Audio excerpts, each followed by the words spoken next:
Back we are, and I'm jamming to that song. I know.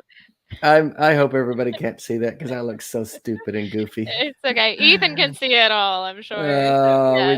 we love our intro music, don't we, Genevieve? We do. We do. How you doing? Good to see you again. I know. It's good to see you too. I'm doing well. How about yourself? I'm good. We're freshly back from. Rested? I know we're not rested at all. We're exhausted. These conferences are exhausting. We were in Sarnia, Ontario, Canada for the initial BajaCon conference. We had we had a blast. It was a great conference. Met a lot of new friends, saw a lot of old friends. But man, they exhaust us. And then we had a late flight back, and it was like we got to bed at like 1:30. Oh gosh. So, I saw that. I saw Bevan's Facebook post about you guys flying to Canada, and I had to think this was like a remember when we did this situation, and not we're doing this right now. We're doing it right now. You literally just got back from Europe, and you're on another plane again. All the countries. I know. I can't see it, baby. So we want to say welcome everyone. Sorry, I got distracted. I saw a couple of super chats I wanted to acknowledge real quick. Anton Gomez, 22 Mexican dollars. Dave rocks. Yes, I do. Thank you, Anton. And Asexual Atheist, $4.99 payday. Here you go. Oh, that is so sweet. Thank you so much for your support. There's our buddy Greg Markowski with his weekly $19.99. Happy Monday to you too, Greg. Thank you, guys. Your support means so much. We appreciate all you guys. It's so kind of you. We invite you also to like and subscribe to our little channel here. We passed 4,000 subscribers, by the way. We did. Oh my gosh. Yes. So we're getting to be the big boys now. We're almost going to catch our special guest. He's just a few thousand ahead of us when we introduce him. Also, it's a call-in show. What's that number, Genevieve? You can call 217-375-9933. We would love to talk to you. Yes, we would. And we don't get enough calls. So please, folks, you're going to want to talk to our guest tonight. Jump out of the chats, get on the phone, and give us a call. We're easy to talk to. So we'd love to hear from you. You're going to stump the guest tonight. This guy is so sharp. I'm going to challenge you to call him with a question that he can't handle. So stump the guest.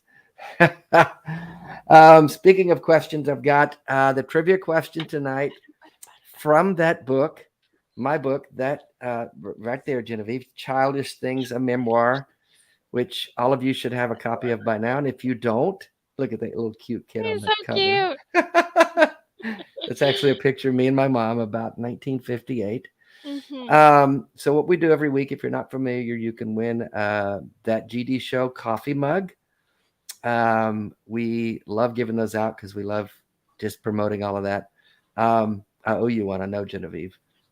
Yes. Send me two so I can deliver one to Captain Dadpool. Captain Dadpool, I owe him one as well.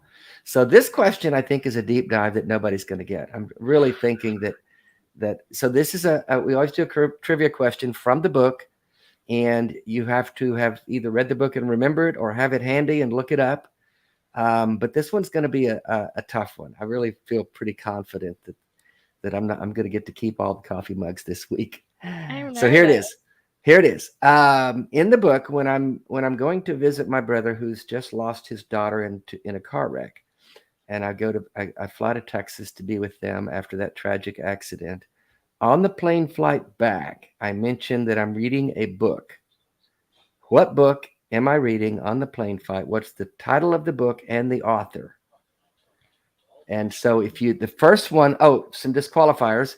If you've already won a mug, you're disqualified. If you don't live in the continental U.S., you're disqualified because our merch site doesn't ship them out overseas. Sorry about that.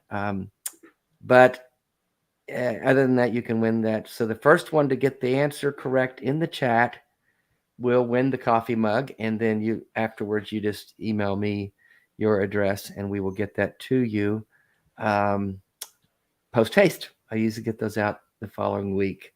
Derek Cruz, $10. Thank you. Love you guys. Thank you for your support, Derek. Anything else we need to cover before we introduce our special guest, Genevieve? I would say that all of your super chats are incredible. If you'd like to make that a sustaining contribution that doesn't rely on you watching our faces every Monday, please go support Dave's Patreon. He's got a bunch of really awesome things that you get for being a Patreon subscriber, like feeling really good about yourself and being a great person for supporting an amazing man like Dave.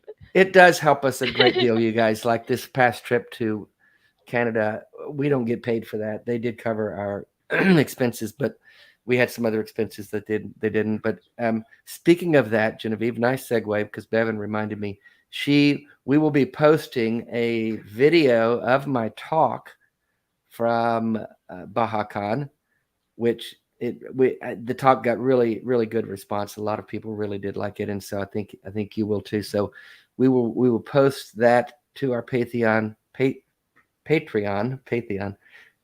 supporters as a first. It'll be posted later on my website, but Patreon supporters get a sneak peek at it, and so we will be posting that soon. If you're to all who are Patreon supporters, so you get little treats like that. Yes, and behind the scenes stuff. True. If I look distracted right now, it's because You're looking for the answer. I'm scouring the book for the answer. I don't care if I've already won a mug. Oh, you're so competitive. Let's introduce our guest in a minute. Okay, again, call us tonight, please. 217-375-9933, which is also WWDD, which stands for What Would Dave Do? Dave would call in this show, is what Dave would do. So without further ado, I'm really, really excited to have our guest that we have tonight. So everyone give a warm welcome to Genetically Modified Skeptic. Hey, there he is. Hey, guys. Glad to be here. Thanks for having me on. Hey, Drew. Sorry that intro, we kept you hanging in the backstage. You're all right. I let the chat know that I was locked in your basement while I was waiting. Oh, God. That's terrible. You do kind of look like you're in a basement there, so that might be a little bit. See, that's what it is. All my videos were recorded from Dave's basement. Oh, there you go. There's the secret right there. Yep. If you're wondering what the secret to Drew's success is, that's it right there. It's just proximity to Dave. Mm-hmm. That's all it is. Yep. That's it. Dave's the secret. And, I just announced that we just passed 4,000 subscribers. So Drew, I don't want you to be jealous, because I think you've only got 500 and something thousand. So we're about to catch you. So it's going to be a photo finish. He's looking over his shoulder, folks. He's worried. Yeah. See, on our show, we like to give platforms to the smaller YouTube creators so that they have a chance to get their face out there. Well, you're very gracious for that. Yeah, Thank we you. do. We do. I made that joke at this conference. My table was with my books was next to Seth's, and I just let everybody know that I'm there to support Seth and help him get a little bit better following. I do what I can for these young up and comers. And poor guy. Does that mean that I've evolved to that place in YouTube content creation where I'm making those dad jokes that you hear 1,000 times when you're like a waiter? You've hung around me too long, Genevieve. Oh gosh, yeah. So I really am excited to have you, Drew. We got to meet a few months back at a conference in Indiana, the Better Conference. And I was really excited to meet you. I'd been following your content. We kind of had a chance to chat and catch up, and it was really cool. I really admire what you do and how you do it. And so tonight, I really just kind of want to talk to you about what you've been doing, why you do it, how long you've been doing it, all those kind of things. We know already that the secret is that you do it from my basement. So That's right. That already answered the question that I had at first. Yeah, exactly. What's the secret? So we got a call already. So before we jump into questions to you, Drew, you want to just take this call? Yeah, let's go ahead. Hopefully, it's not one of the people that's very fired up about my latest video for talking about Jordan Peterson. Jordan Yeah, Peterson. I would love to get into that. Actually, I We'll think see. that would be super fun.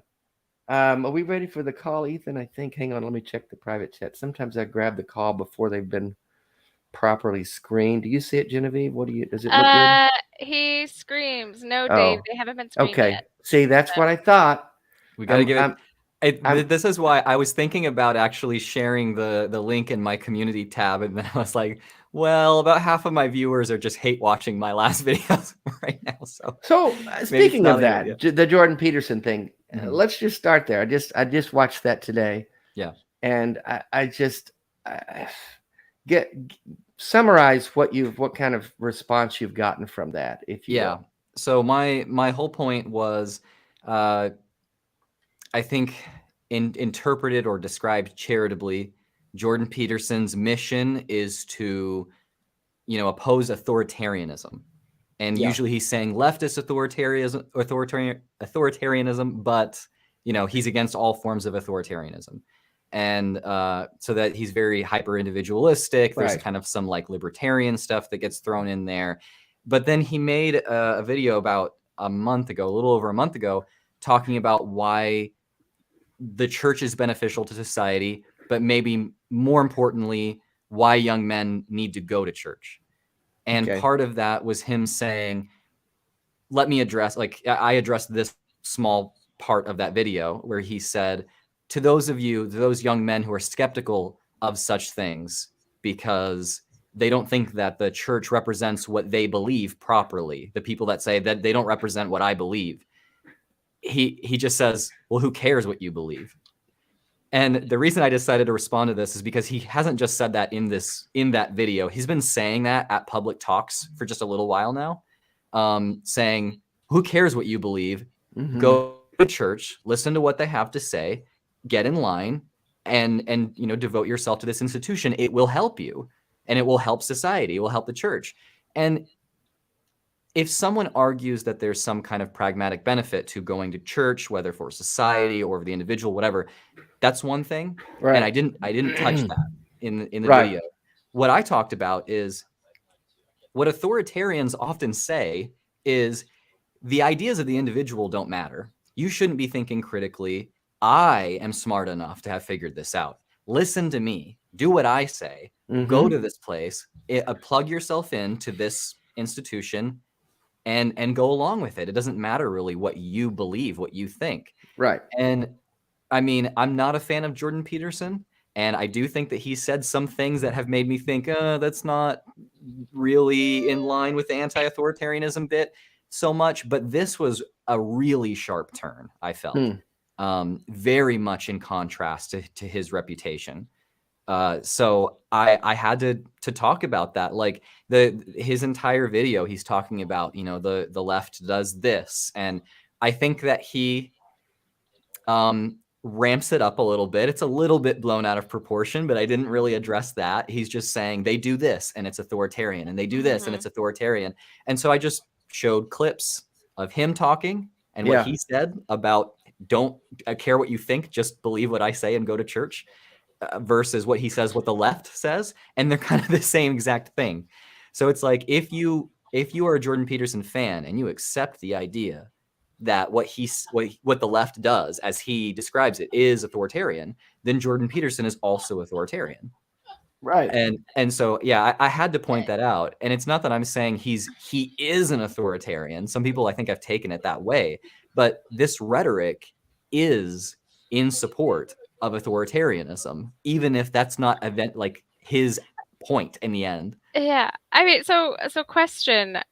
Do you think that Jordan Peterson recognizes that he's sort of directly contradicting himself when he says... Exactly. It seems like, how could he not see that?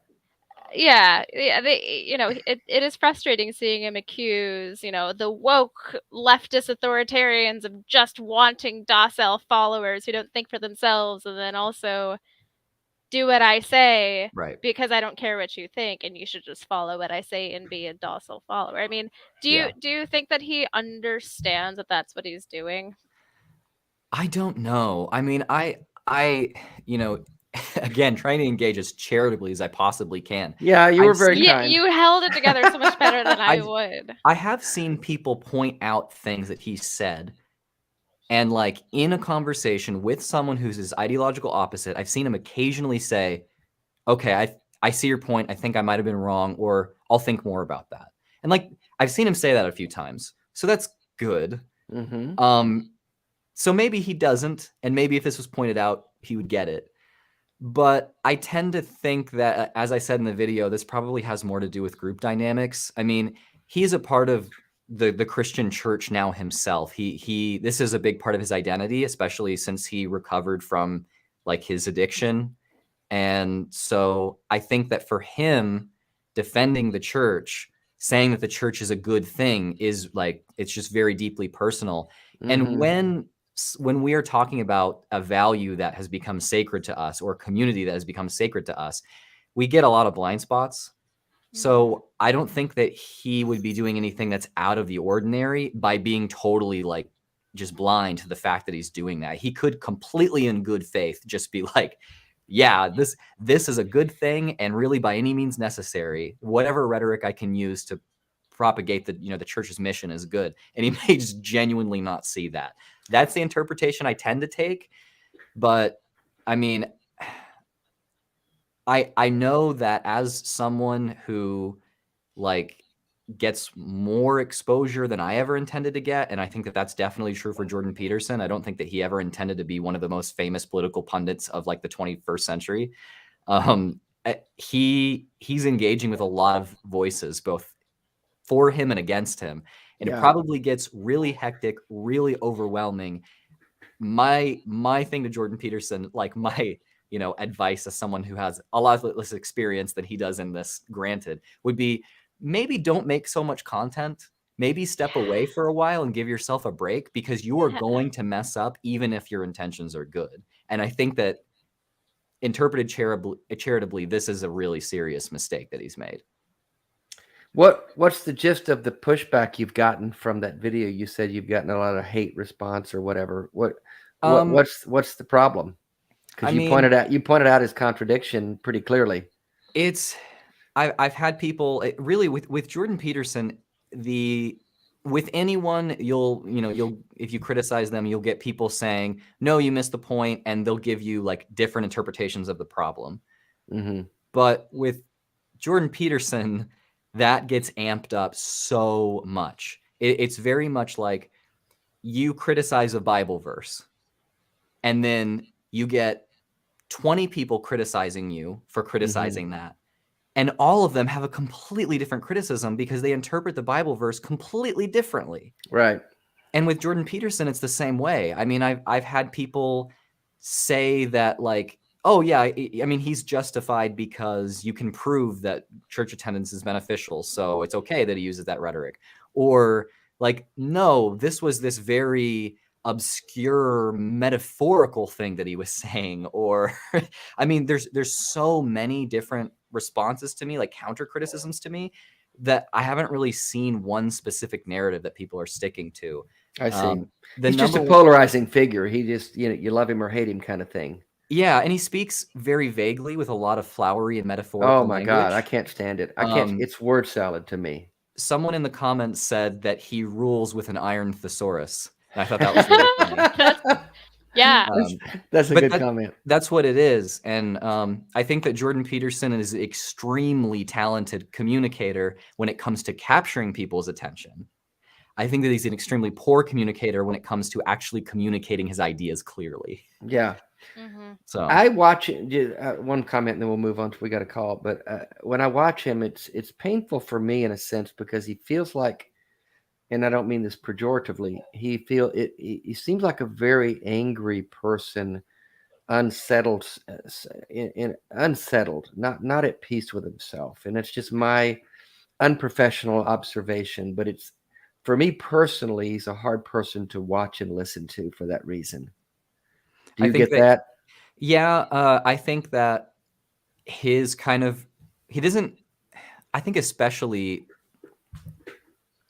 before he joined like the Daily Wire, and before his addiction, he engaged in a way that was a lot more just lecture focused. So it wasn't really him responding to stuff as much.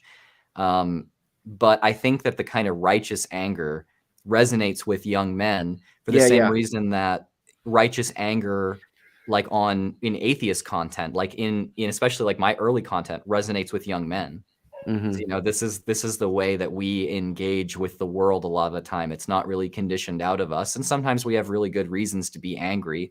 And when we see somebody that has achieved a lot representing us in that way with anger, it attracts a lot of people. But people who are using their anger and it comes out very unfiltered, and then when they make excuses for how unfiltered it is, those are often fairly dangerous influences to have in your life, especially long term. They're not thinking about what they're saying enough to where like they're going to influence you for the better all the time. They need to take a break and analyze themselves, see why they're angry, and then maybe filter themselves a little more. Mm-hmm.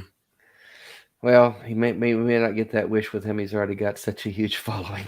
Yeah. Let's take a call from Leonard in Florida. I hope I said that right. He, him. And I'm not sure I understand the question, but I'll let him ask it. Hello, Leonard. You're on with Dave, Genevieve, and Genetically Modified Skeptic. Hi, everybody. Excited to call the show again. Hey, good to hear from you. Let me try to clarify the question. As far as I know, you, Dave, and Genetically Modified Skeptic, you used to believe in God. And I actually forgot if Genevieve used to believe in Christian God. Nope, I'm a cradle atheist. Oh, okay. So this question might be more relevant to guys in this room right now. Mm-hmm. So the question I have is, you had an idea of God when you were a believer, like of a loving God maybe, or of a God who answers the prayers. If you were to come back to that idea before you became atheist and maybe you learned more about what Bible describes about God, so that more idealistic God that he used to believe, today as an atheist, would you like that God to actually exist? Go ahead, Drew. Well, I was going to just ask a clarifying question. Are you asking if our minds about God as the Bible describes have changed in some way? I'm not exactly sure what two concepts of God we're dealing with. Let me see if I can clarify. As I understand the question he put in the chat. Okay. Would you like the God that you used to believe in to actually exist to God today? So the God that we thought was there when we were Christians, would we want that God to actually exist? Did I say that right, Leonard? Yes. Yeah. Okay. When you were a Christian, probably you had an idea of a better God than you think right now that Christianity describes. I would suspect so. If you were to go back to that idea of God who is more loving and less punishing and so on, would you like that particular type of God to actually exist, even though it wouldn't particularly be Christian? It would be that at least it would be a better version of God, a Christian God. But would you like it to exist? What do you think, Drew? I think that's a really good question. That's really, really interesting. It's very difficult to like cast moral judgment on an idea that you had when you like previously, now that your mind has changed about certain things. So I suppose I could say yes in a way, because of the way that I conceptualize God was perfectly just, and the idea of people like burning in eternal torment, when I believed that, was perfectly just. It was good. It was the best possible world. So it's kind of hard to answer. It's like, do I want the best possible God, which has created the best possible world, to exist? Which is what I believed. And it's like, yeah, because I want the best possible scenario to exist. But I can't really analyze that concept if I'm going to answer the question the way that it's being asked. It seems like I can't use the tools that I have now, my skepticism or tools of rationality that I have now, to see whether or not that God actually was like the best possible God. So in a way, I would say yes, I want the best possible, being and the best possible universe to be a thing. But at the same time, I did completely believe that, the like 99% of people, even 99% of Christians, burned in hell for all eternity. I just thought that was like, yeah, no problem. Yeah, and you're like okay now, with that, right? I think it's an issue. And the main thing that's changed there is that when God says that's just, I'm like, okay, like, can you demonstrate that to me? And before, I was okay with just saying, no, I don't care if it's demonstrated or not. I'll just believe it. And now I'm not. So that's my wonky answer to the question. That's a tough one, but a good one. That is a good question. Did that answer resonate with you, Leonard? And then I'll give my take on it. Yes, and now I can see the issue with the question. It sounds like the understanding of God didn't change as much for you, genetically modified skeptic, as your values have changed and you have reviewed your understanding or how you apply those values to unchanged understanding of God, and that application has changed. The outcomes of that have changed. And I would have to rephrase the question better, I guess. I think it's an interesting. But it's fine now. I think it's an interesting question, and I'm going to take a little bit of a different tack to it, I believe. But I like to say that I believed in the biblical God, the God as described in the Bible. Now, that's a difficult description because every Christian reads the Bible differently and interprets it differently, and their view of God subsequently is formed differently. You could take 200 people in the same church reading the same Bible, and their view of God could be radically different from one another, depending on how they want this God to be. That's what I came to see after I exited that faith. But even I'm like Drew, I believed in what the Bible taught. And so because the Bible taught it, and because I was taught that this God was as described in the Bible, then whatever he decided to be and do was okay, because after all, he's God. So if slavery is justified in the Bible, if genocide was exacted on whole lands because God needed to cleanse them for his purposes, who was I to question that? And so this God, who I now see, if he did exist, it as described in the Bible, is a terribly immoral deity as I see it now, because my morals have changed and my ideas of what's moral have changed. So if that God that I used to believe in actually existed today, I wouldn't want that God that I believed in to exist today, because I believe for two reasons. First of all, I believe that God, as I understood him, is not a good person, is not a good deity, is not a moral entity, is very immoral. First, starting with the idea that he designed a system where we are born into sin, and we are born broken and in need of a savior. That in and of itself is problematic. Secondly, any deity that demands his creation to worship him endlessly is incredibly narcissistic and egotistical, and I don't think is worthy of that kind of attention. So I wouldn't want that being to exist. And then I think finally, I don't think we need a God as human beings. And I think our desire for needing a God keeps us immature and keeps us in some kind of arrested development and childish in many ways. So I guess that's a long answer, kind of convoluted. It's a great question, Leonard, and I think it's a real mental exercise, if you will, to get our heads wrapped around that. Yeah, Thank you so much. That does answer the question. Yeah, I was gonna say, like I said, I've never held a God belief, so I'm not going to seriously throw my hat in the ring, but I will say that there's that old saying that there are no atheists in foxholes, and I've definitely been in metaphorical foxholes before, where I'm sure in that moment it would have been nice to believe that there was something out there that was in charge of everything, that I could just trust in, that I didn't have to worry about whatever it was that was troubling me because, oh, there's this path.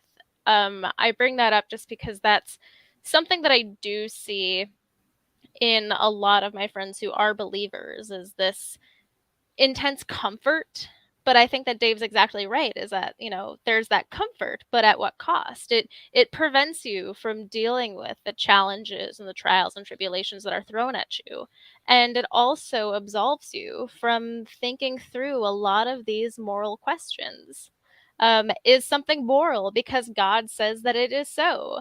Do you sort of have to stop thinking there? Do you have to accept that, oh, well, if 99% of humanity is burning in hell, there must be a good reason, so I don't have to worry about it. I like to think that I would prefer to live a life where I could think freely about those things. And I do think that if the God that, so many of my friends believe in were real, I would have a few bones to pick, because I really would feel like an ant in a little plastic two-dimensional farm, than a part of the universe in all of its wonders, no matter the cause.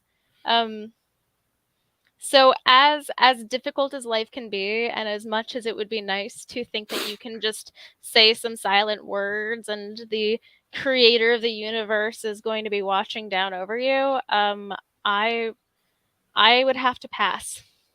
Mm-hmm. Drew, I see. Thank you. Yeah, that's I've come to see that, looking back, Drew, that there were kind of two kinds of Christians, if you will. Half believe in an angry God who needs to be appeased, and the preaching that they sat under was, fire and brimstone, as they say. Yeah. And the other half is more like a loving God who's wanting to help you live your best life.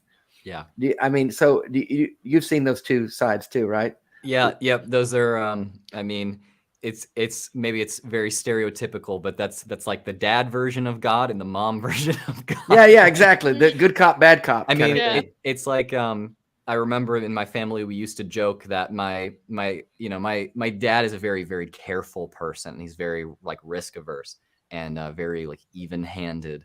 And like my mom is this very like flamboyant, creative. And so we always joked, especially my mom would joke, that my dad believed in God when he was a kid because he didn't want to go to hell, but she believed in God because she wanted to go to heaven. That's a good distinction there. Yeah, so which of those sides did you kind of align with more closely?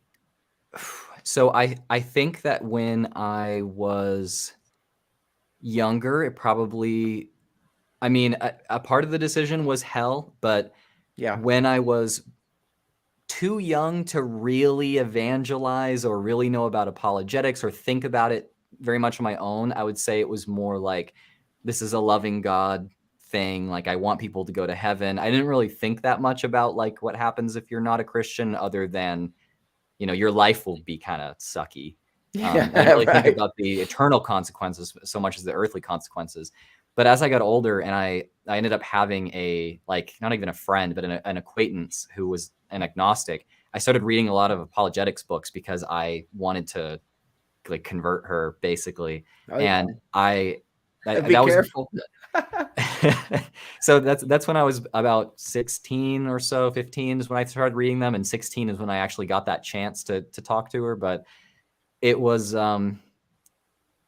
I got more and more of the picture that God was someone who had to be appeased. Maybe I didn't see him as angry, but definitely as this force that would make sure that consequences are enforced upon you if you don't do certain things. So it's kind of like, is Christianity about doing certain things, or is it about not doing certain things? Yeah. And all the things that you do, are they to prevent outcomes or to bring about outcomes? So I think that's the way that I started looking at it. Like, Christianity is a way to prevent bad outcomes. Right. And that as I got older, as I learned about apologetics, as I really started thinking about the concept of hell, that's the view I started to have after a while. It's interesting. Yeah. And it's like I said earlier, people within the same church, within the same family, can view God differently based upon personality or life experience or whatever. And they can call upon the Bible to prove their version of this God. Right. And I went through my career as a Christian career. I don't know if it's the wrong word, but my 30 plus years as a believer, I morphed through several variations of how I viewed this God. I went through my angry God phase, like you said, and then I went through my God's just our big brother, and he wants to help us, and he's there for us and encouraging us, and so, but it's all coming out of the same Bible, because it was all about the Bible for me and what the Bible taught that God was. Right. But that's a great question, Leonard. I appreciate you calling in. I hope we were able to clearly articulate what this God is really like. Thanks for your call, Leonard. Appreciate it. Thank you. Have a good show. Okay, appreciate it, man. Anybody else call in? We've got open lines. We'd love to hear from you. See if you can top that call. It was a great call, a great question. 217-375-9933 is that number. Hail Satan from Australia. That's 666 Antichrist. And then there's Kim Possible with another. And we're going to hell tonight, Drew. Weekly supported. Wanted to tell Drew, I've rewatched his video from 2 years ago about God being the bad guy and the Gospel of Judas. Loved his insight. Well, I really appreciate that. That was a video that was born out of my desire to tell a story and entertain people with what I had been reading during quarantine. And so, that's what it was. That's also why I had a very different haircut in that video than normal, or lack of haircut, I should say. But the real insight comes from scholars of texts like those. I was having a lot of fun with that video. I was able to source, everything in the story that I was talking about. I read the document, and I tried to make sure and just parse everything with, I'm not an expert. This is just me like spitballing. This is really fun and interesting, but you should go read scholars. So I'll say again, if you want to learn about that more deeply, I would recommend going and watching videos that I actually linked in a playlist that you can find, I think, in the description of that video. And especially watch videos from Religion for Breakfast, like probably the best religious education channel that's ever existed. Really? So, oh yeah. Well, for those who haven't seen the video that Kim Possible was referencing, give us a summary snapshot of it. So I start the video out by talking about this experience that I had when I was working at a Christian homeless shelter, which was my very first job out of college. My boss was like, she was like 23 or 24, and I was 21. Oh my. And yeah, and so we were peers. She comes to work one day just totally distraught and is like, Drew, my mother-in-law was talking to me about how there are other Christian books that people thought were scripture. And they're not in the Bible. This is the first she learned of that, right? Yeah. And I saw like that she was really wrestling with this. Oh, yeah. Yeah. If you've never heard that before, of course you're going to wrestle with that. And so she asked me, like, did you know about any of this stuff? And she's even, I think at one point she was even like, do you even want to talk about this? Because it's almost blasphemy. Right. Yeah. Like, if you don't want to talk about this, like, it's okay. Like, I know how hard it is to even acknowledge that this exists. Oh, bless her heart. I was like, yeah, but I was an atheist, but just I hadn't told anyone except for my wife at that point. Because if I told the people at the Christian homeless shelter that I was an atheist, I would get booted. I the most educated employee they had ever had because I had a bachelor's degree. Oh my God. And they like, also I was like the most popular head of the youth department they had ever had working there. And they're like, however many year history, the kids really liked me. I felt like I was doing a great job. I was so happy to be there, but I could not say anything about being an atheist. And so I was like, yeah, I mean, I've heard of those, but just like read about them on the internet one time, and no big thing. And she's just saying, I don't want to know about this. I just want to love Jesus and live my life. I don't want to have to deal with all of this stuff. Why would they not teach us about this crap when we were kids so that we know how to deal with it as adults? And I'm like, well, because we're Protestant, not Catholic or Orthodox. That's why. But her mind was blown. Yeah, I tried to empathize with her, but I start my video out by telling that story. Yeah. Because at that point, I was really digging in and trying to learn as much as I possibly could. And I was just as afraid as her. It wasn't that like I was, I was brave and it just so happened that I had decided to learn and pursue this, and I couldn't escape those intrusive thoughts anymore. So I was just like, screw this, I have to study it. Whereas she was like, no, I'm going to shut this down. I'm never going to think about this again. And then I go in that video talking about the discovery of the Gospel of Judas, which very revolutionary find. We've known that the Gospel of Judas existed, I think since like the 2nd or 3rd century. One of the early church fathers writes about there's this fictitious gospel called the Gospel of Judas, which is filled with all kinds of abhorrent blasphemy. And this was totally lost to history. But there's this whole long story about how some treasure hunters in Egypt actually found it. Eventually, it was translated many years later. And so I read that video, or I read that text on the video, and just talk about all the lore that comes from it and some of the insights that I have into it. And that the one thing that scholars have agreed upon is that a huge part of the Gospel of Judas is that God, Yahweh, the Jewish God, is actually an inferior deity who, yes, did create the world. He did create the earth, and he did create humankind in a limited way.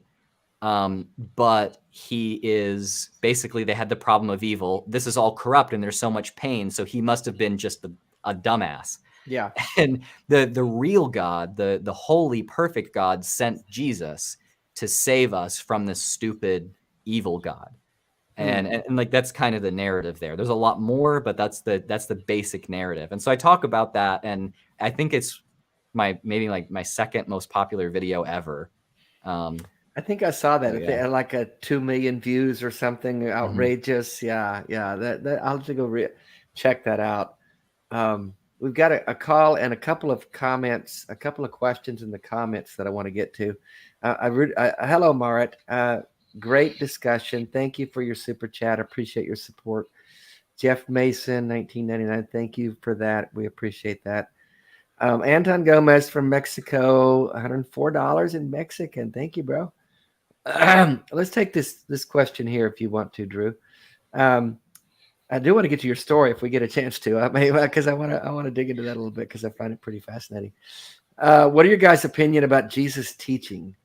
Many believers keep telling me I have a bias against Jesus and that his teachings are the best moral compass. Thoughts? I mean, the first thing I'll say is that, yeah, I'm not a follower of Jesus per se, but I think that there are certain things that depends on what context you read them in. But there's some things that Jesus said that I'm like, yeah, it's good. And there have been things that have been influential on me for sure.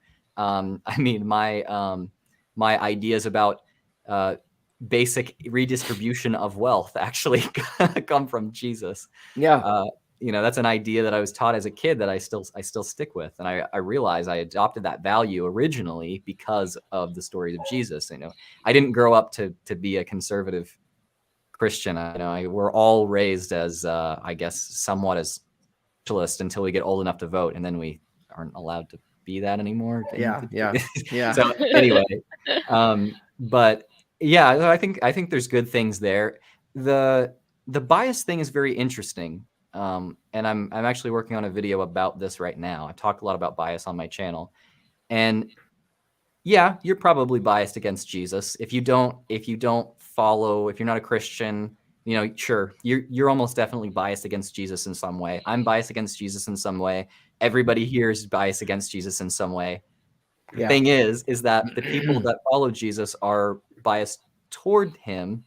And if someone's going to accuse you of being biased against Jesus, then I think the response is like, you know what? Yeah, like I have biases. My group is not Jesus followers, so I'm going to be biased against it. Do you think that we can meet in the middle somewhere? Do you think that I'll try to address my bias by having conversations with you and not just trying to parrot what my group says? Right. But you also do the same thing. So that means you acknowledge where your bias may be coming from. Do you think that going to church every week might be something that biases you? Do you think that, you know, doing rituals constantly that are very emotional might make you a little bit biased toward that? Do you think that reading the Bible only when authorities are present and when you're supposed to have a deep spiritual experience is something that might bias you towards Jesus? I mean, when someone accuses you of being biased, the worst thing to say is, "Oh, I'm not biased," because it's just a lie. Yeah. No one is unbiased. That's a good point. Yeah, we all have our biases.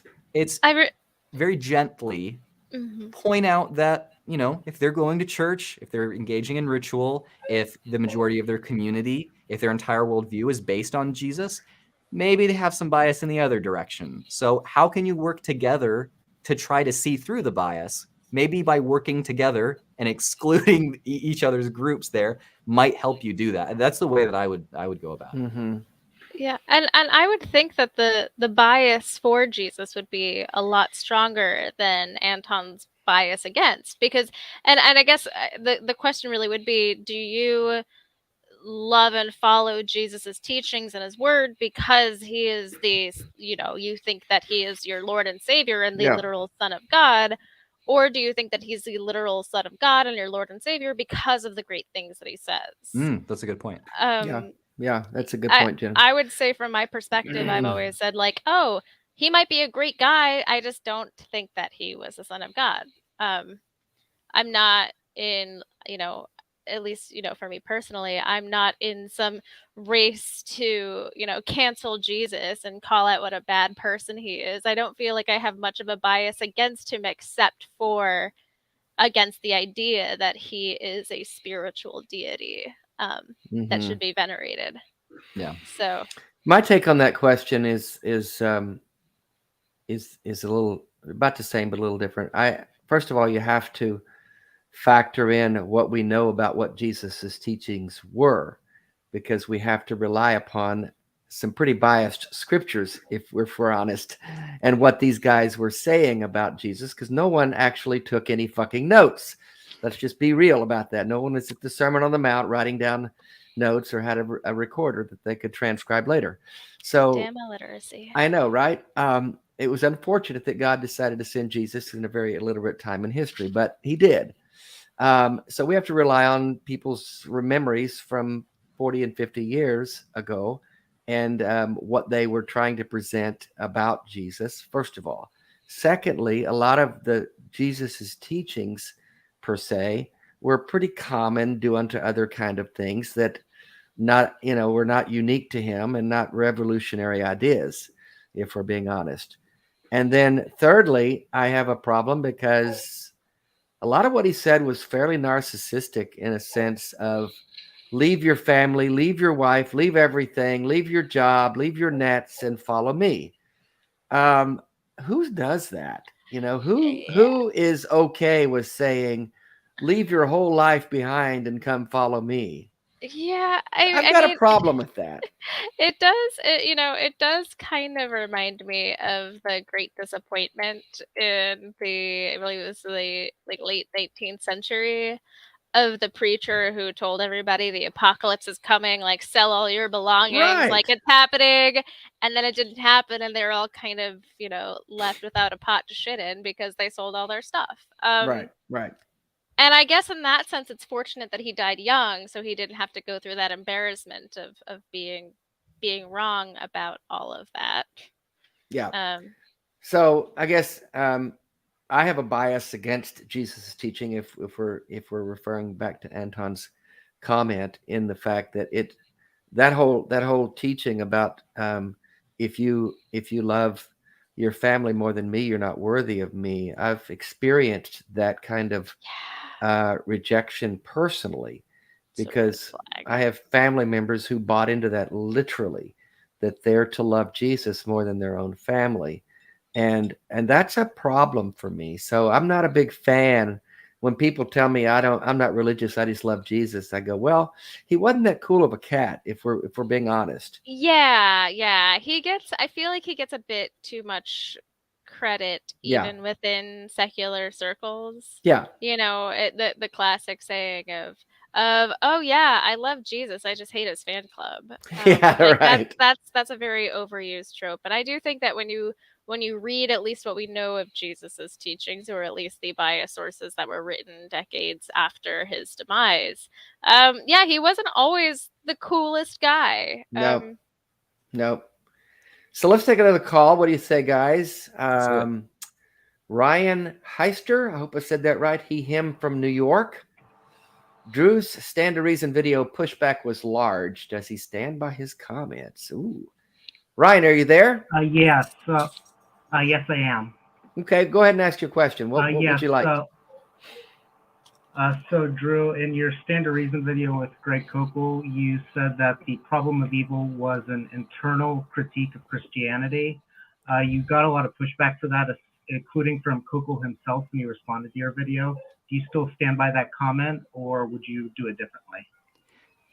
Yeah, I do stand by that comment. And the thing that was really strange to me was, not with everyone's response, but with Greg Koukl specifically, is that in his response, he talked about the problem of evil over and over. And every time he talked about the problem of evil, he was referring to the fact that evil exists. But just acknowledging that evil exists is not what we mean when we say the problem of evil. The problem of evil is a theological question. It's basically poking a hole within a Christian narrative. I mean, that is what that is called. Yeah. And so, I mean, you can bring up theodicies. That's fine. People brought up a bunch of different theodicies to try to overcome the problem of evil. All good. But I was very, very surprised by Greg referring to the problem of evil as if it is just the fact that evil exists, not that it is a philosophical or theological dilemma. Because when we say the problem of evil, we're talking about the dilemma. We're not talking about evil exists. So I would stand by my comments there. Okay, thank you. Did that make sense to you, Ryan? Yeah, I got it. Thank you. Yeah. So what you're saying essentially, Drew, and I agree with this, if this is what you're saying, evil exists. We can look around. We can look around and see that problems, because the world is chaotic and random and shit happens. The problem of evil is only a problem if you believe in a God who is supposed to prevent that. Right. Yeah. And so when I'm talking about the problem of evil, I'm not saying anything but there is some kind of potential contradiction between the way God is being defined and the fact that evil exists. Not evil exists, and that's just like generally a problem for everyone. Oh no, evil. Oh no, I'm not saying that. Most of us kind of accept that that's how the world works. I mean, so it's I'm not sure I would say that the response or the pushback was very large on that. There were a few responses. I think the biggest, actually, I don't know. I haven't checked Koukl's in a while, so I'm not sure how much traction it got. But I mean, there may have been a few people responding, but I didn't see a lot of that, especially in comparison to what I usually get when it comes to response videos. So I expect that like my Ben Shapiro and Jordan Peterson videos will get a lot more pushback than that one. Mm-hmm. Any other thoughts or questions, Ryan? No, I'm good. What do Thank you guys. think? I'm gonna head out now. Oh, okay. All right, but I was just going to ask you, what do you think about the I'm problem of here. evil? What do you think about the What do problem I of think? evil? Yeah.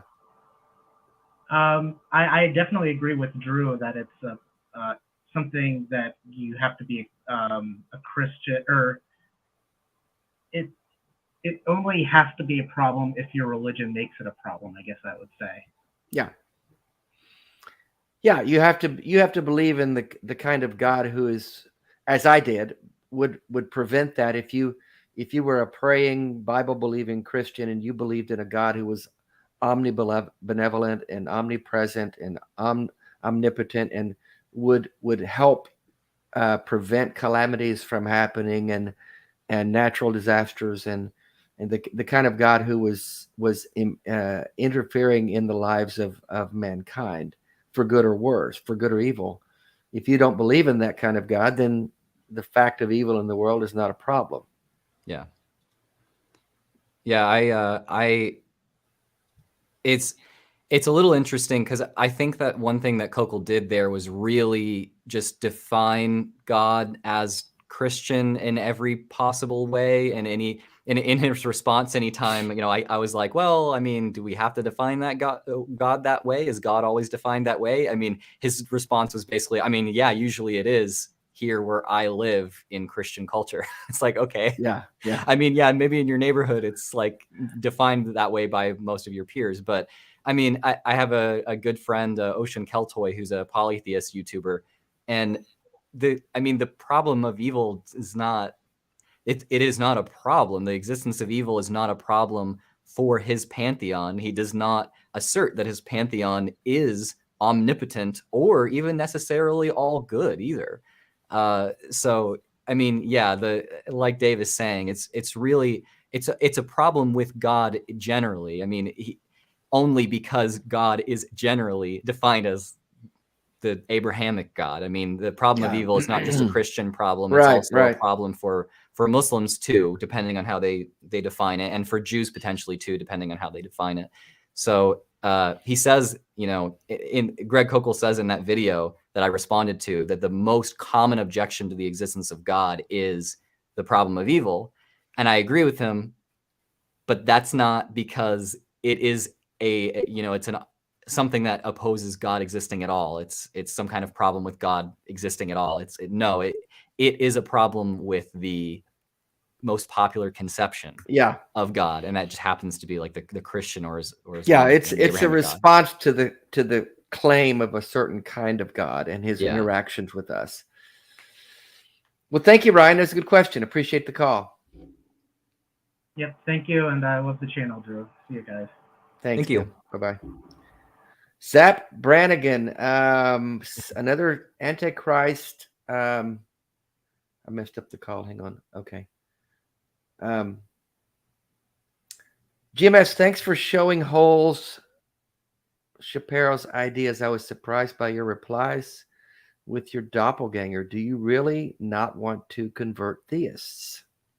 So this is a reference to I think my doppelganger is Cosmic Skeptic, although we don't really look alike. We both have Skeptic in the name, and I think we're two of the most subscribed active atheist YouTubers these days, so sometimes people confuse us. I mean, I had someone call me Cosmic Skeptic in my comment section in response to me yesterday.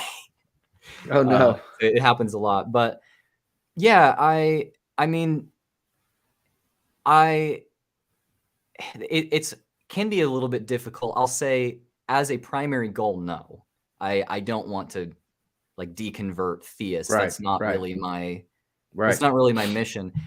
If that happens because of something that I am sharing, then I'm not upset about that. If someone becomes an atheist because of something that I'm saying, then okay. But it's really, I think that the substance of what I'm saying, the critical thinking skills that I'm hoping that people may gain, the information that they absorb by the things that I'm talking about, I think that's really more important.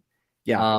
If someone listens to everything that I have to say and they remain a Christian, but they're challenged in some way and they're like, maybe I need to be a little bit more careful before I, vote for a politician who's just kind of virtue signaling to conservative Christians. Or maybe I need to look into whether or not being gay is a sin, or anything like that. If they moderate their views, I consider that a success. Could someone potentially remain Christian or remain, it's harder for me to say whether someone can remain Christian, and I'm very happy about that. I have more of a problem with Christianity, Islam, and Judaism typically, especially Christianity and Islam, than most other faiths. Can someone remain, agreeable, someone that I think is generally good and I would approve of them to, whatever. Am I very happy about their beliefs? And I guess there are Christians that I would say, yeah, I don't have anything to challenge you on. That's really that important to me. Yeah. Other faiths, I think typically are a little bit more like, I find a little bit less problematic, but that is largely because of the amount of power that Christians have and the fact that they're trying to convert. Those are the two things that really bug me. It's not the specific supernatural beliefs, I guess. That's a good, I like that take. I tend to agree with that. In my work, when I talk, I'm not trying to deconvert anyone. I'm just hoping that people will think more skeptically, will think more critically. And if I can encourage that, wherever that takes them, then I'm hopeful that they become a better person and not a person who's not enforcing or trying to impose their ideas on other people, is not harming marginalized folks who are not like them. That's I've always said there are more benign kinds of faith and others who are more cancerous, if you will. And it's the cancerous ones. It's the dogmatic ideas that I'm going after. If you have a benign faith that makes you feel better and you're doing no harm to people and you're not trying to impose those ideas on people, I'm not going to have a big problem with you. Now, would it be better off if you didn't believe things that were true? Yeah, I think so overall. But my fight is not with you. I shouldn't call it a fight, but my problem is not with you. My problem is with the people who are doing harm. So, yeah, I'm not trying to deconvert anyone. I'm just trying to get us to think more critically in all areas of our lives, me included. And when my ideas are problematic, I want someone to challenge me on that, and I'm okay with that. I think the most controversial thing I said in that dialogue with Cosmic Skeptic was just to disagree with the only one part that you said there, Dave, is that I think I used to be like, would it be better if everybody was an atheist? I mean, yeah. But if you don't deconvert because of what I said, that's okay. I guess I would say I'm more agnostic on that. I don't know that becoming an atheist really makes you more skeptical, actually. I don't know that it makes you a better critical thinker. I mean, if you're going to be an atheist or a religious fundamentalist, I think the answer is very, very clear there. Oh, yeah. And most theists would probably agree, actually. But yeah, I kind of communicated in that video, that interview, that yeah, I'm not really aimed at trying to make the world more atheist. And I don't know that if more people were not religious, that the world would necessarily get better. I think that people not being religious tends to be a side effect of the world getting better, not a cause of the world getting better necessarily. Yeah, that's a good point. I think that's a good point. Jeff Mason, 999, wondering if GMS is aware of digital gnosis out of UK. I am familiar with the name, but I don't know if I've watched much content, if any. I mean, the name looks really familiar, but probably because I've seen it on Twitter before, but I'm not sure if I've watched their videos. Yeah, I'm not familiar either. And Wonder, she, her, thank you for that super chat. If Peter, I think they'd like to do this rather than call, but that's okay. Peterson's clip reminded me of when I pushed back on belief. I was called stubborn, even though there was no defense of the belief, just that I should have faith. So frustrating. Is that pretty much what you saw there? Yeah, when something is very, very socially important to someone, and that's the reason they're pushing it, even if they don't really realize that, you're not going to get arguments. You're not going to get some kind of logical proof for why you shouldn't oppose it, for why you should believe. You're going to get social consequences.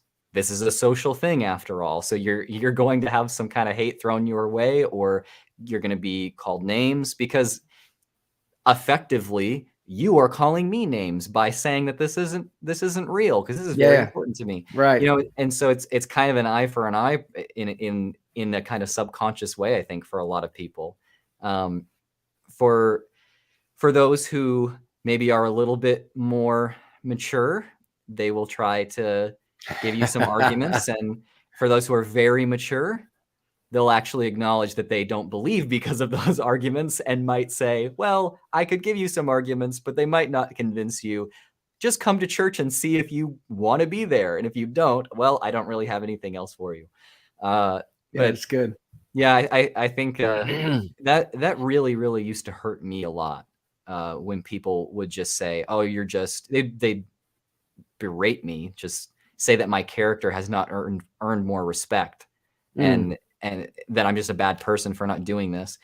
And it made me realize that, they're saying this, and this reflects like this internal reality that they're experiencing.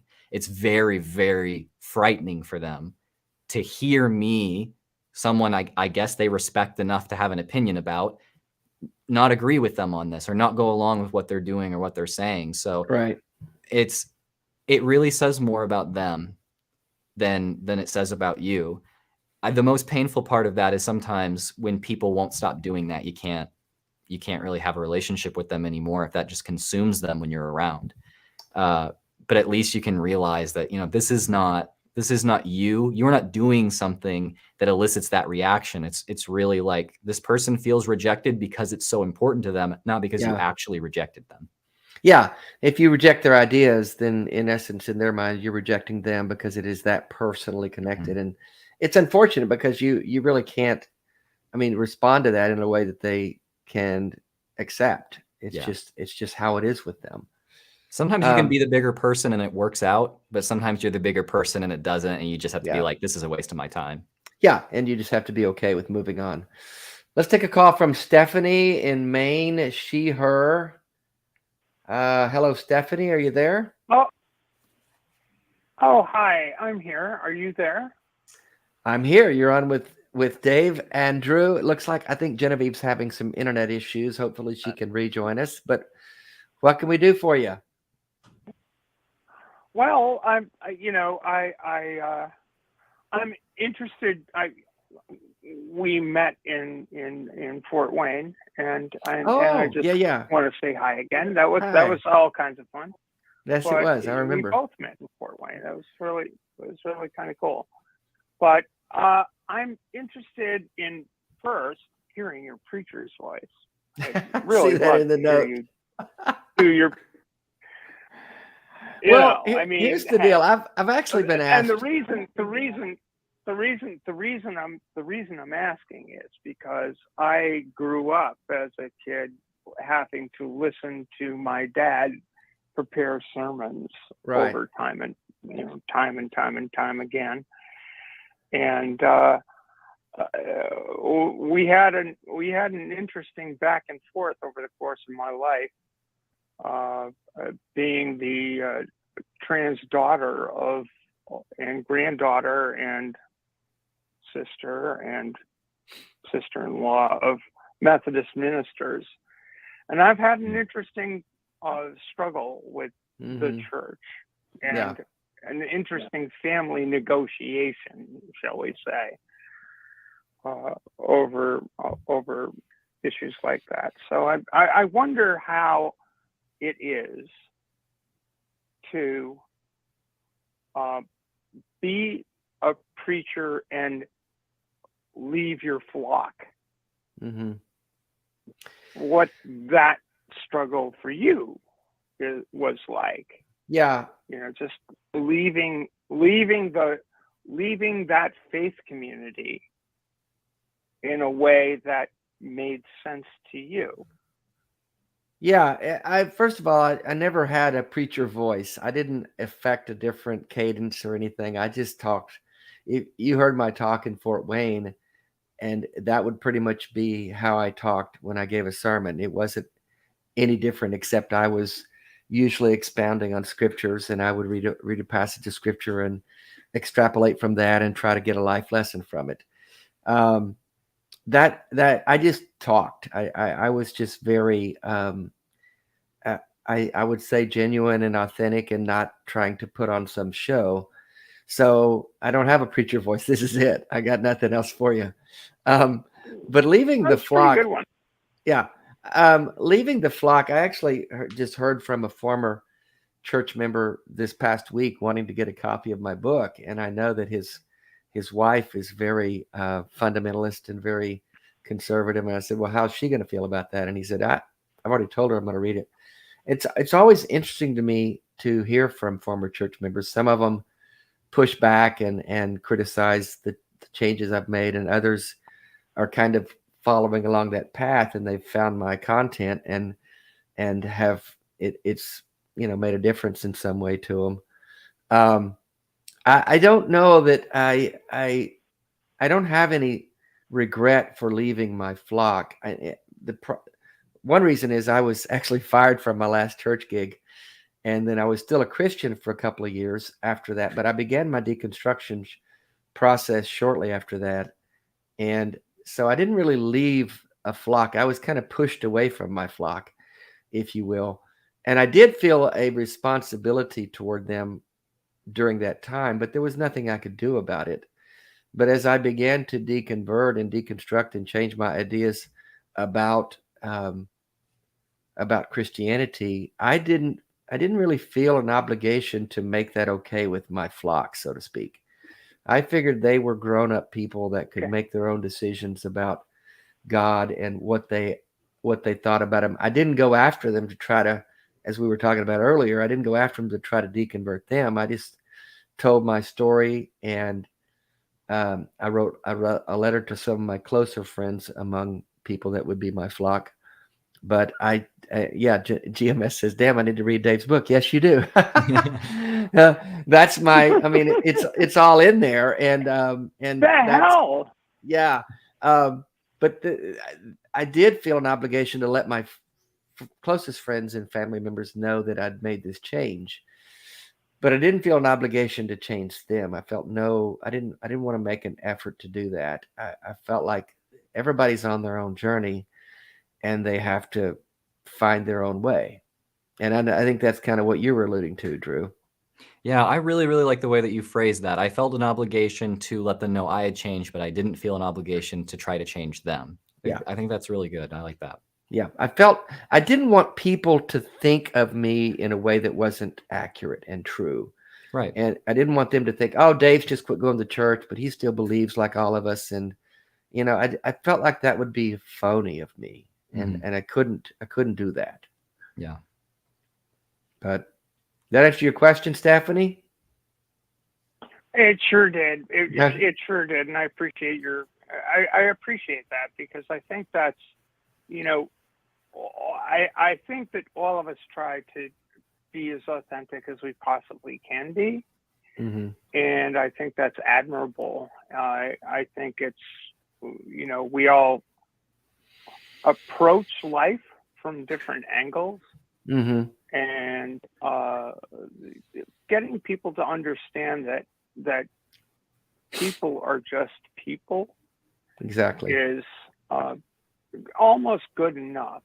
Like, we can all just be people and try to get along in this world. I agree. The problem for me with religion has always been that there are layers upon layers that are, there are these constructs that force us to be a certain way. And until we can break through that crystallized notion of how to be a perfect human being, until we break through the structures that religion creates about what a perfect human being is, we're not really living our full lives. So anyway, I really appreciate all of your work, and you, GMS, you do great work. So I appreciate you taking my call, and thanks for hearing. Good to hear from you, Stephanie. It was great to meet you in Fort Wayne. Hope to see you there next year or somewhere else. No, I hope to be there next year. Yeah. It's a long drive. Yeah, that was a long drive. All right. Thanks for the call, Stephanie. Bye-bye. Cheers. Good night. Troy Ranch, thank you for your super chat. Appreciate your support. I want to say, Drew, you and I met at the same conference that Stephanie was, where she met us. I remember meeting her. She drove that long way from Maine. Oh wow, from Maine. Yeah, that. I think if I recall, she drove it all in the one drive. I mean, just like I don't know how. But folks, if you haven't gone to a conference, if you get the chance to go to a conference near you, take it. It's not about hearing the speakers or. I mean, it's okay. That's good. It's good to hear that. The content is good and the speakers are great most of the time, except if I'm speaking. But it's about the connection. It's about just having that time to be around people that are your tribe. Many people that I've met at conferences come from places where they don't have a big skeptic community to be a part of, and they feel very alone and isolated. And coming to these conferences, just like coming up for air, you've been underwater and you come up for air and you get to just sit and chat with people and meet people like Drew, who you've seen online and you feel a connection with, and you get to meet them in person. And it's just this incredible, beautiful connection. And I hear that from people over and over again, that's the best part of what they take away from these conferences. Yeah. Yeah, I have a friend that I met at a conference and basically just see at conferences, but we're like online friends. And when I got to see them at Better, I was very, very excited, and they were the main person I hung out with the whole time. So if you saw me hanging around ex-cult baby Rudy. Yeah. I did. Yeah. So if you get a chance to go to one, go. It's just it's a good experience, and I think you'll take away a lot of good stuff from it. Yeah. So I want to get to you. We've just, these shows go so fast, and I knew they would. But you grew up. We've got 10, 15 minutes left. So you grew up conservative evangelical in the South, right? Yeah. And I think you alluded to it earlier, but you kind of came away from that or grew out of that in college. That was kind of your process of deconstruction, correct? Yeah, it was my last semester of college is when I started questioning, and it was right after I'd graduated that I got out. So it was a pretty quick process for you, it sounds like. Yeah, I think compared to a lot of people, it was pretty quick. I mean, it was a matter of under a year. So yeah, it was. That's fast. Pretty fast. Now, were you married at the time? Yes, I was. I was engaged when I started questioning, and it was a little over 7 months after we got married that I left Christianity. Yeah. And were you talking about it with her at the time, or was it kind of like, oh my God, this is happening, what's going to happen to our marriage? And because I've seen that a lot.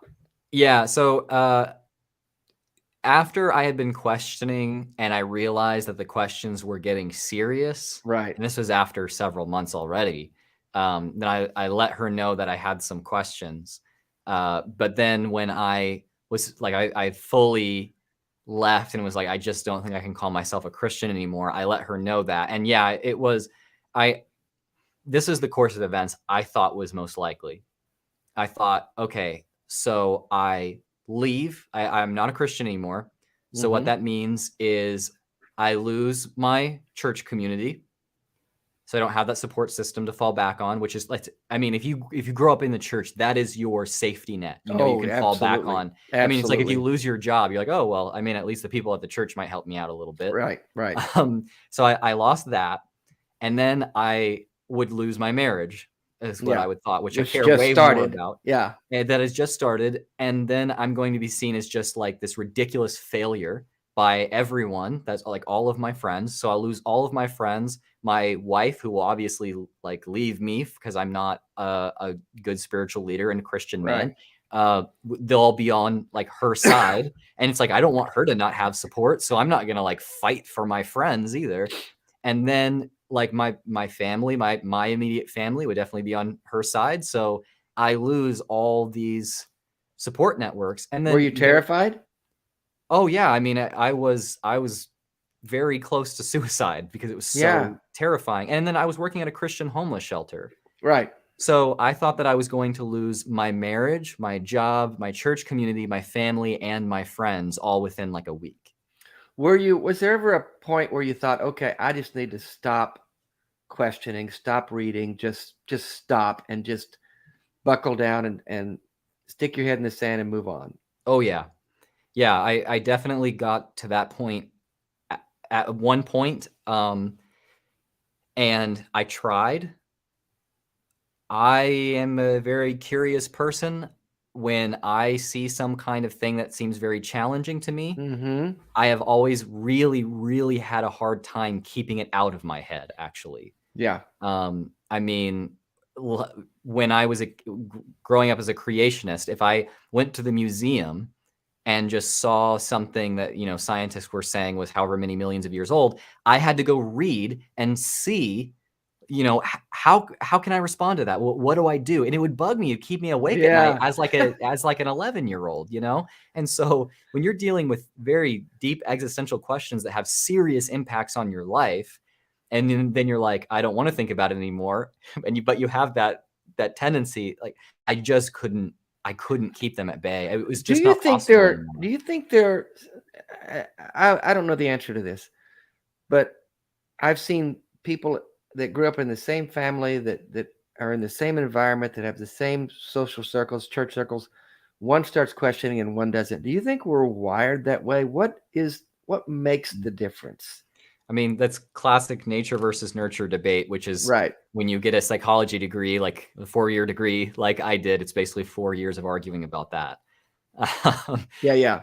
So, I mean, like my sibling is still Christian and maybe not exactly the same kind of Christian, but as how we grew up, but still very much devoted to Christianity. And, you know, I'm not. And so, yeah, I think that there's something about your hardwiring that probably affects that. There's certain things in your personality that may affect that, but nurture can be part of it too. I mean, it's difficult to say. I think it's a complex mix of both. You shouldn't discount the idea that you may be wired to not be able to get questions out of your head like a little bit more, but at the same time, you know, I think for people like me, it's really important to remember the nurture aspect of it, because we like to think that as like cis white men who have a college education, that we have earned everything, and we've been through so many hard times and struggles, and you know what, I've worked just as hard as anyone to get my channel, and the reason why I'm the most subscribed YouTuber is because I worked for it. And it's like, yeah, I mean, I did work really hard for it, and I worked for a couple of years with basically no pay at all in order to do it. Yeah, but there's a reason why I was able to succeed when I've seen many, many, many channels try to come up and do what I'm doing that have been someone from a different background, different demographic, that haven't had the same success.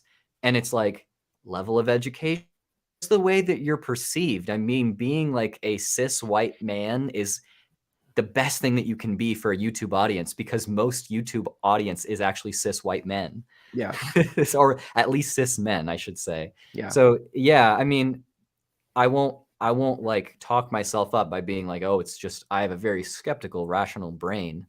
I mean, maybe there's a part of that there, but there's some nurture things there too. You know, my environment is definitely a part of it too. It's a question I don't know that we'll have the answer for, but I've just noticed that some of us, and I look back when I was writing my book and realizing that more than I had remembered until then, I I just was always questioning things. I always had this nagging thought in my mind, why is this happening this way? Where's God? Why is God not answering this prayer? So on and so forth. And I just think others just don't ask those questions, or at least they don't let themselves vocalize them. I don't know. But back to you. So as you're going down this, I've described it as I'm on this roller coaster and I'm coming over the top slowly, and I feel like these questions are just nagging, and I can't get them out of my head, and I'm questioning, and I'm about to go over the top, and I know that once I go over that top, it's all out. It's just like I'm done. It's gonna fall apart. Obviously, your wife was going through similar things because you guys made it out together. So she wasn't questioning in the same way as me. Okay. I told her, and I actually have a video about this from just a few months ago where we tell the whole story together, she and I. But I told her, that like I don't like think I'm a Christian anymore. Like I really have a lot of questions that I can't resolve enough to call myself a Christian. And as you're saying that, you're thinking she might go, well, I can't be with you. Yeah, I'm like, I don't want to say this. Right. It's just like, it just would be impossible to lie. It's, this is why. So I tell her this, and, her reaction is she's very upset. Not like, she's not yelling at me. She's not that kind of person. She didn't lash out at me or anything. It was just, she's very upset because this is so frightening. Yeah, and this is not what she signed up for. Right. Right. And I think that might have been the exact words that she used. Mm-hmm. And then it's so funny because I remember that and just falling into an inescapable black hole of despair. And, we're laying in the same bed that night. And I think she's basically cried herself to sleep. I'm laying there awake just on my phone. Like I can't sleep. That's heartbreaking. But the next morning I wake up and she's gone out of the apartment, and I'm like, oh no, she's never coming back. This is it. And then a few minutes later, she comes in. She's just like, oh, I just went to Starbucks. And she comes in and like tells me, like, I know that it was really difficult what we talked about, but I still love you and I want to figure this out. And I don't see why we just have to split up just because. And I was like, Oh, that's so heartwarming. I want to meet her. She sounds wonderful. She is wonderful. And that's awesome. That's something that not everybody has the privilege to have someone in their life like that when they're going through this. That's really rare. Yeah. I mean, my marriage didn't make it. So many others I know just don't make it. It's just too big of a hurdle to get past. And it's really beautiful that she had an open mind to just at least explore this with you and see what it is you're going through. Because I think what people can't understand, or they don't want to understand, is not something we chose. It's something that happened to us. Yeah. I didn't set out to be an atheist. I never would have thought that would have happened to me if you'd asked me 15, 20 years ago. And it's not something I wasn't mad at God. I was a reluctant participant in this questioning experience, and I could not stop doing it. It was a runaway freight train. Right. It's the experience that I think a lot of people picture in their head when I'm talking about, at least those who oppose what I'm saying or don't care for, deconversion stories. The thing that they picture when I'm talking about this stuff is, me going, okay, I really, there's something that's really bothering me. I'm going to go on the internet and read all about this to see if I can reason myself. No, what the problem, what the process really looked like was taking a shower in the morning, getting ready for work, and crying, being like, I can't figure out the problem of evil. And just having theological dilemmas and just little questions just bombard your brain so much that you can't think. It's horrible. And you have to go about your normal life while wrestling with, like, why should I even exist constantly? It's a horribly demoralizing process. It's not something I wish on anyone. No, never. No, that's why I don't try to deconvert people, because it could put them in the darkest hole they've ever been in their life. It needs to be something that they are They have to in discover. Yeah, they have to do it on their own. I don't want to Yeah. push them down that. If they're not ready for it, I don't want to push them down that road. We have an interesting call I think we need to take. Okay. She could be troubled, though. Genevieve from Maryland. Are you Hi, there? guys. She said I she am loves deeply Dave troubled. and GMS. Oh, We lost you, Genevieve. I know. I'm glad you were able to I call know. in. I reset my router. Everything went blank when I got back on the internet. I was getting errors from StreamYard saying, "Oh, looks like there's a problem, but it's not you. Please contact us." So, anyhow, well, Genevieve, can I ask you a question with then? call screeners. I've got a question for you then, Please Genevieve. do. How can you possibly trust science if it designs such faulty internet equipment? Well, oh geez. Well, this might be that kick that I need. This is clearly God angry at me for attempting to do this show. And I always say the way that I came to talking about atheism and secularity online, and then getting connected with Dave and doing the show, it all came together at a point in my life when I really needed it. And so my joke has always been, oh, well, if God exists, he must really want me to talk about how he doesn't. And so now that's kind of just throwing a wrench in my whole worldview. I've got to get a new joke. Well, there you go. I have just pushed you down that path that we were saying we're not trying to push people down if they're not ready. Well, So- if you convert, Genevieve, it's going to be a great show. Yeah. Oh gosh, I know. I was wondering if you guys were getting to, I believe it was Zap Brannigan who asked that in the chat earlier, about not pushing people towards disbelief.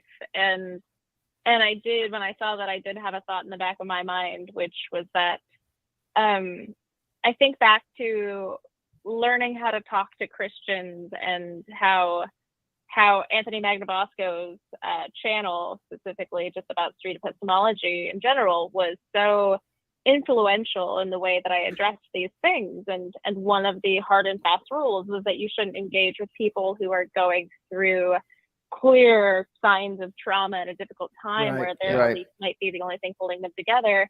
However, I feel like in our society, especially with how tumultuous things have been, there are so many people who could be feeling that same, anguish, but they just mask it very, very well. So I personally never set out to deconvert people, but I would say that my only goal is that if you are going to believe that this is what you should rest your entire life on, you should really think through with grace and with a gentle touch all of the different ways that you could think about it. Mm-hmm. Yeah, definitely. I think that I would say that while I'm not necessarily trying to push people away from belief, it is still good to have some criticism out there to make sure that belief does not go so unchecked that it becomes something that's harmful. So having some pushback there is still very beneficial, even if your goal is not to like deconvert everyone you reach. Well, Genevieve, we need to let our guest go. We're not going to keep him 2 hours I was out of town, and Genevieve had Thomas Westbrook and Forrest Valkai on, and they went for like 2 hours and 20 minutes. They just kept on. Both of those guys are massive bundles of energy. I know, right? How could you stop talking with them? We couldn't stop. Yeah. I know. But I do respect. Thank you for reining it in. Yeah. All right. Well, I'm sorry you got cut off. We'll hopefully have a better connection next week. Love you, Genevieve. Yes, fingers crossed. Love you too. Bye-bye. Thank you so much for joining us, Drew. I really appreciate it. Yeah, absolutely. Thank you so much. Well, we didn't get to as much of your stories I wanted, but that's okay. We had great calls, and I don't want to keep you too much longer. Everyone knows how to find you, Genetically Modified Skeptic on YouTube. That's your main thing. You do a little bit of Twitter, you said, or something, but you don't really engage in pretty much other ways, do you? Yeah. I used to be a fully online, all the platforms kind of guy, and then it got to a point where I was I did not expect, honestly, to be very successful with what I was doing. Well, you were wrong. YouTube has always been the thing that I cared about the most, and so I just decided to put all my energy and effort into that instead. So you can sometimes catch me on Twitter, but YouTube, even the YouTube comment section, honestly, is a better way to get in touch than Twitter. Yeah, and for anyone not familiar with your channel, please log in, like, and subscribe. It's amazing, amazing content. I can tell you put a lot of work into it. Your videos are always extremely thoughtful and well-researched. And I don't know, clearly you're doing something right. You've got a huge channel, huge following, a lot of interaction. And I love the way you engage with people. You're very transparent. You're very honest and open. And it's just doing great work, man. I'm really, really, really pleased to have connected with you. Well, I appreciate that. I'm just trying to flee from even the appearance of evil, right, Dave? That's exactly right. That's what you do. Well, thanks everyone for calling in. Thanks for all the comments and the super chats. And most importantly, thanks for Genetically Modified Skeptic for blessing us with his presence on our little channel tonight. We've been really thrilled to have you, and it's been a great show. Thank you. And that's our show for tonight. Bye, guys.